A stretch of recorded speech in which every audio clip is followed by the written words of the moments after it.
Tonight, the city says a plan to open a men's migrant shelter in Mott Haven is a done deal. It would house more than 2,000 men on Bruckner Boulevard. 1 year, we have closed 46 shelter sites. And so don't tell me as an administration that the population of single adult men in the migrant system is going down, and yet we're purposing a building for 2,200. All right, guys, so right behind me is a 270,000 square feet storage facility, which is now being converted into a migrant shelter.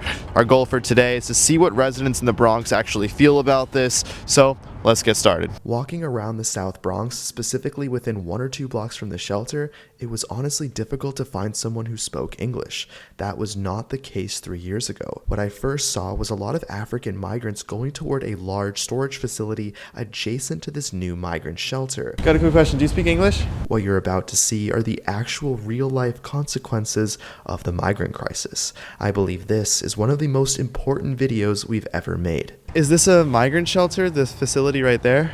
No. I see many people that are going down there. Looks like they're African migrants. Have you seen that they work at the storage facility there? Lo que medio vemos cuando pasamos es que como que trabajan, no sé, pero no sabremos si... Es como una empresa de colchones y cosas usadas. Sí, porque pasamos todos los días por aquí y vemos lo mismo. Sí. Do you guys live in a shelter? No. Okay. How do you guys feel about this new migrant shelter that is only for men? They're going to have 2,200 men there. What are your thoughts on that? Sería bueno para las personas que son migrantes, puedan ayudarlos. Claro. Yo estuve viviendo en un refugio 6 meses. Recién ahorita me cambié porque por lo menos estoy trabajando. Pero uno es duro vivir en un refugio, porque se siente la soledad, el frío, pero igual estamos bendecidos por las bendiciones que nos han dado en este país. A lot of people wonder what is life like after you go to the migrant shelter. So you were there for 6 months. Was it easy to find work? What has life been like for you after the shelter? De verdad que es muy difícil porque de verdad que la vida aquí a nosotros los migrantes siempre nos han tratado como lo peor y de verdad que llegar a un refugio lo ven como lo peor, como todo lo peor, como que en verdad no valiéramos nada, cogida, porque usted sabe que uno llegar de otro país a este país solo, sin familia, sin nada, es duro.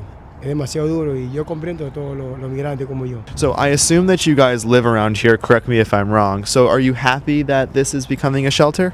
Sí, nosotros vivimos como unos 20 minutos, nos venimos caminando y sería claro muy bueno, porque usted sabe, como ya lo dijo él, hay otros centros de refugio que están armados con carpas, que donde se siente el frío y muchas cosas más. Entonces, creo que para las personas que necesitan, los migrantes que puedan tener un lugar donde quedarse, sería muy bueno. What do you guys do for work? Salimos a buscar ahí lo que encontremos el día a día, porque usted sabe que para nosotros los migrantes no podemos tener un trabajo seguro.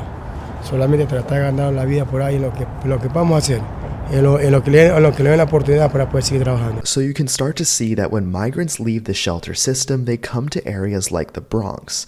What we want to find out is, are the interests of migrants aligned with the interests of American citizens? If they are not, and migrants become the majority, nothing will make a neighborhood change faster. They're building a migrant shelter a couple blocks away from here, 2,200 beds. What are your thoughts on that? Yeah, I think I heard that everything's right here on Bruckner Boulevard by the highway.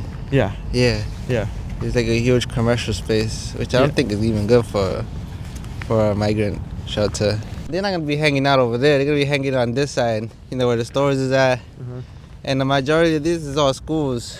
That's the high school, elementary school, like 2 more schools over there. And it's mostly men out here too. It's all men. All men. Yep. Yeah. So I disagree with it. I'm not okay with it. There's a city councilwoman who says that we have to have shelters because we can't leave them out on the street. But the Bronx president said that no, we shouldn't do this, and that she blasted the city for pushing it through without a vote. Like, are you upset that there wasn't a say from the community?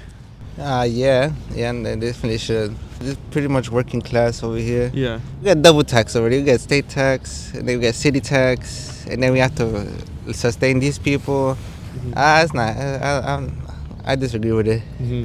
You can see this is very popular for migrant shelters to block the windows here. So they are definitely getting ready.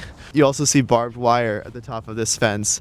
So building this migrant shelter right next to the schools is very controversial, given that these people have not all been properly vetted. And right next to the schools, I found needle caps all along the road, which is just across the street from this new massive migrant shelter. Shelters around here, there's nothing new.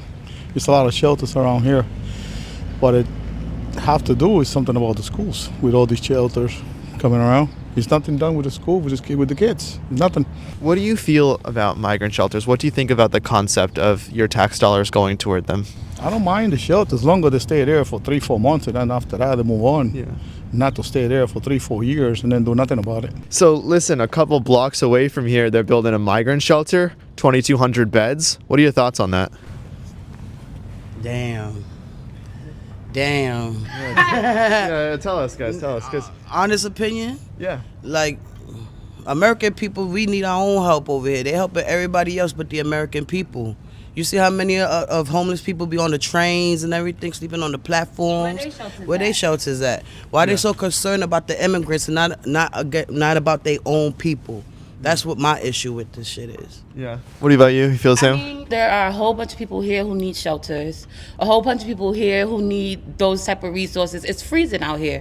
You know, just about almost every block you can see a homeless person. You see them in the trains everywhere. Where are the shelters for them? There should be an automatic safe haven for the people who are already here. We have safe havens for people who are not even supposed to be here. You put them in the spots where the most vulnerable people are, like children. Children, they don't know, especially, and this is a elementary. Yeah. You know what I'm saying? Like children in middle school, they don't know off top, no, this is a bad person or I'm in danger. And so to put more danger in an already dangerous prone place is crazy. The current administration is adamantly against everything that's become of this migrant crisis, but states still have a lot of independent power, and the migrants themselves have power due to the last administration granting quick asylum to hundreds of thousands of migrants, effectively making them no longer illegal. So you can't rely on the government for everything, which is why today's sponsor is Home Title Lock. Criminals are targeting homes with a growing scam the FBI is calling house stealing. Did you know that American homeowners have over $32 trillion in equity? Now, scammers can transfer your title out of your name using a one-page document they file at the county. Then they can take out loans against it or even sell it behind your back. And the scariest part is you won't find out about it until collection or foreclosure notices start arriving in your mailbox, leaving you with a financial and legal nightmare. The best way to protect your equity is with Home Title Lock's exclusive $1 million triple lock protection. This service offers 24/7 monitoring, urgent alerts, and if fraud should occur, their US-based restoration team will spend up to $1 million to fix the fraud and restore your title. That's why I've partnered with Home Title Lock to offer you a chance to make sure you're not already a victim. When you use my promo code NF30 at HometitleLock.com, you'll get 30 days of free protection and a free title history report to lock in your peace of mind. And that's HometitleLock.com, and use promo code NF30. And now back to the streets of the Bronx. Hi, do you speak English? Español? ¿Español? Español.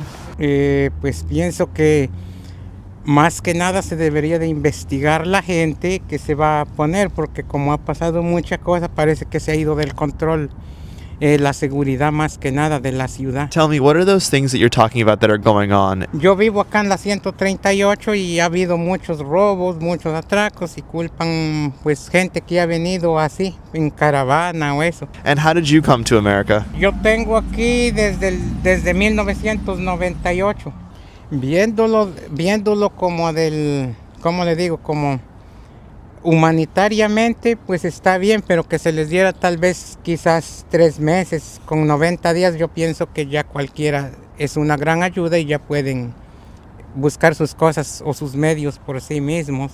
New York invited the migrants here and now suddenly they're telling them to get out.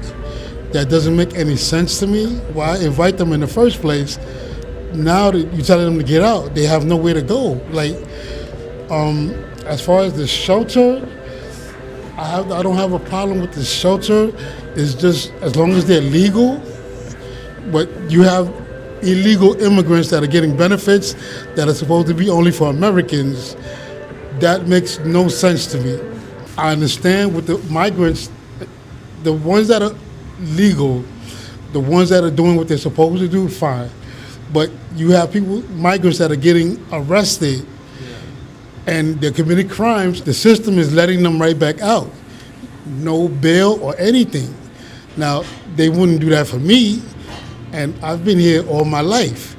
So I don't really think that's fair. You mentioned that the ones that are legal versus illegal. So the way that they've come over the border, crossing the border, getting detained, and then just being released into the United States and claiming asylum, it is coming here illegally. Right. Whether or not they commit a crime is a different story, but what do you say to the people that say, look, coming here illegally is a crime? Right. I can understand that. I agree with you to a certain degree. But from what I've heard about what's going on in Mexico, I can understand why they want to leave Mexico. There's people getting raped, kidnapped. I mean, it's basically the drug cartels run that country. So I can understand why they want to get out of it. Ironically, it's people coming through Mexico. It's predominantly Colombia and Venezuela. Those are the countries where they're actually coming through Mexico. They're paying the cartels to come through here. Right. Mexicans are actually not coming here illegally, anywhere near the rate that Wow, Colombia really? and Venezuela, yeah. So I've heard wrong then. Yeah, well, they're coming through Mexico, but I've spoken to migrants for the last 3 or 4 months very often, and I have not spoken to one Mexican person who have come here illegally, and not one. All right. Yeah. So I've heard that wrong then. A couple blocks away from here, they're building a big migrant shelter with 2,200 beds. What are your thoughts on that? A migrant, wow. Yeah. Then so where they gonna put the other people that's homeless that been in New York City? Well, no plans for them yet. Well, the Trump have to do something. I mean, you got other people that's homeless that been in this country for years. 5 or 6 blocks from here, they're building a large migrant shelter, 2,200 beds. What are your thoughts on that? My thoughts on that is, I mean, it's cool to help the people, you know what I'm saying? But what about the people in this this establishment? There's a lot of people that's, you know what I mean, don't got nowhere to live. It's nothing wrong with that. I'm for everybody to be helped. But it's just that, what about the people that's here? Because I see a lot of people that's from this country that's homeless and have nowhere to go, and where's their shelters at? You know what I'm saying? Yeah. How is this area doing lately, like in the past couple of years? Do you see changes around here?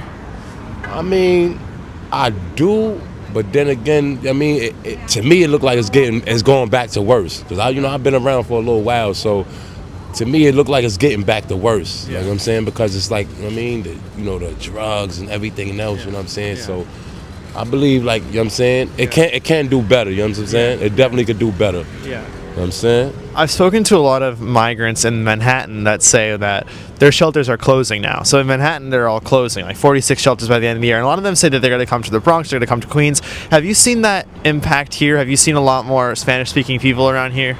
Of course I have, yeah. That's a fact, definitely. You know what I'm saying? They coming through, you know what I'm saying? It's more, you know what I'm saying, diverse now. You know what I mean? The diversity is definitely more now. So, yeah, it's definitely, they coming around. I see them a lot, you know what I'm saying? Because I work on Fordham where they heavy at. And then over here, they very heavy over here. Yeah, gotcha. And the acclimation is okay? Everything is fine with that? I mean, like I tell you, I'm for everybody to have their homes, and I just feel as long as they system actually help people get apartments, you know what I'm saying? Because we all need somewhere to live. You can't just have people out in the streets because, I mean, that's where the crime is gonna raise. I always believe this: if you want less crime, you gotta help people get their life together. Because I'm not condoning super crime, but if people got nothing, what you expect them to do? They're coming from the ground up. They have nothing, so they're gonna do whatever have they got in their reach. I feel you should help us first. There's a lot of people that's here that's from this country. You know what I'm saying? We've been here all our life. And you don't give us the opportunity you've given them. So of course I feel like if you're going to spend tax dollars, make sure we straight first. And then if you got extra to help somebody else, then, you know what I mean? Because I'm all for help. I'm a Christian, so I'm all for help. But you still got to, you know what I mean, help the ones that's here. Just like this last guy said, Spanish-speaking people are coming here a lot more now than ever before. The Bronx has a 30% poverty rate, and the people coming here in droves don't speak the language and don't have consistent work. And like you heard, the shelter with 2,200 military-aged men is going to be placed across from many schools. We will continue to do what we've always done and document both sides of this controversy. If you guys want to know what day 1 of deportation looked like, click on this episode and I'll see you there.